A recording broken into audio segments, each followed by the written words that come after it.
Trinidad and Tobago take on Bermuda in our third game of this World Cup qualifying campaign, well, at least this round of it. Huge game, and it's a must win for Trinidad and Tobago, as we all know.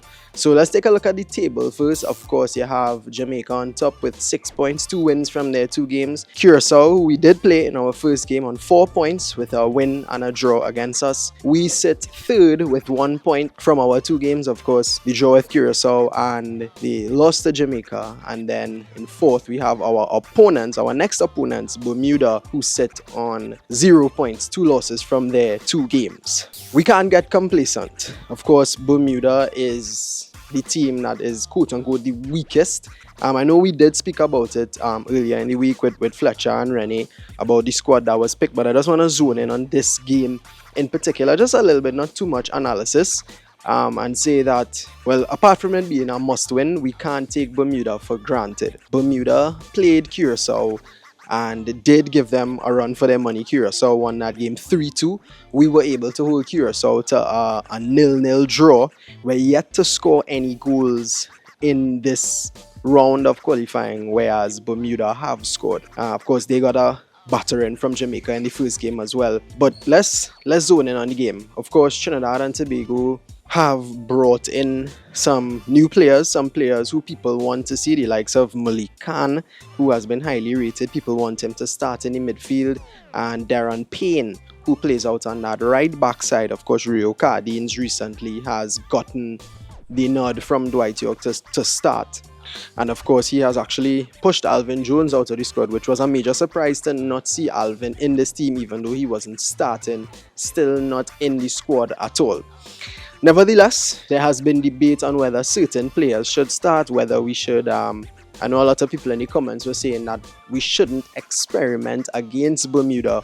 Now, the thing about it is, change has to be made in some way, right? Because we've been playing the same way for the past 2 games, and we haven't really seen an improvement. We haven't seen a change in our results.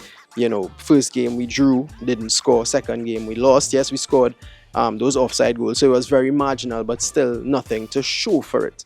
So do we have to use this Bermuda game to try and make those changes? Now, that's not to say that we're just going to go and play men to get sweat and experience. No, but there has to be a change that must be made. And what are those changes? So will it be a Darren Payne coming in to play right back? I personally don't see the need to have to rush into a new right back. I don't think it's a position that we are weak in necessarily in terms of Rio. I think he's pretty competent. And the real question mark, and I'll mention Scully again, Scully saying that in midfield, Malik Khan should start in the midfield for us. Now, I understand why he's saying that, and to an extent I agree, because we need that energy in the midfield, and maybe a change might help with our performance. But my only concern with that is we have Daniel Phillips there. We have 3 proven midfielders. Do we then go and make that change at this stage in the game? Although we do have to make some sort of changes. It's a pretty confusing one. It's finding the balance between trying something new to get results, but also not going too willy-nilly to play people who don't have the experience, right? And personally, I do think we can see a Malik Khan playing. I don't know if he starts, for me, personally. Depending on how the game is going, I definitely think he could come on, but to start him is a big ask. But that's just my view. If Dwight decides to go with it, then fair. He may have a good game, and he may do well, and then, you know, I'll eat my words, or whoever will eat their words. But it's just to find that balance. The next question mark is up top. Many people have had issues with Levi Garcia playing in a number 9. We know he's our best player in terms of level, in terms of where he plays and what he's done, especially at club level. But question marks over him playing that 9 for Trinidad and Tobago. A lot of people want him out on the wing. Now, if we put Levi out on the wing, either Sealy or Spicer must bench. So a lot of decisions for Dwight York to be making in this one. And then, of course, who to play through the 9. You have the likes of Obiku, who has come in highly rated. Will we see him? Nobody knows. So it's going to be very interesting to see what kind of lineup Dwight York goes with against Bermuda. I definitely think it's a winnable game. You know, we're away. not ideal. Of course, the two games in this window actually are away games with Bermuda and Curacao, but I definitely think that the guys have it in them to win. We've been calling for it. We spoke about it earlier in the week as well.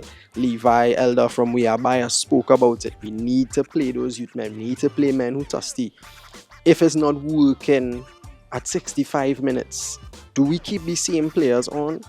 Or does a Real Gill come on? Does a Nathaniel James come on? Does a Wayne Frederick come on? A Aubrey? Will we see those changes? And I think this is a game for us to, I don't want to use the word experiment, but change it up. It is such a short space of time, and all the games right now, every single match for Trinidad and Tobago is a must win. We have to win. We have no if, no, but no, maybe. But something has to change in order for us to get those results. And tomorrow, not putting it out in the atmosphere or anything, if we don't get a result, in terms of a win, that really sets us back. It's a must win. And as I said, really interested to see what lineup Dwight York goes with. Will we see those new players coming in? Darren Payne, who's coming in highly rated.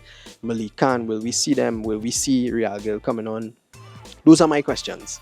So all to play for on Friday against Bermuda, and we'll see how it all plays out. Score prediction from me: I think Trinidad and Tobago will get the win. I think the guys are determined, and I think we will win 3-1. I'll say a 3-1 Trinidad and Tobago. So let's see how it goes.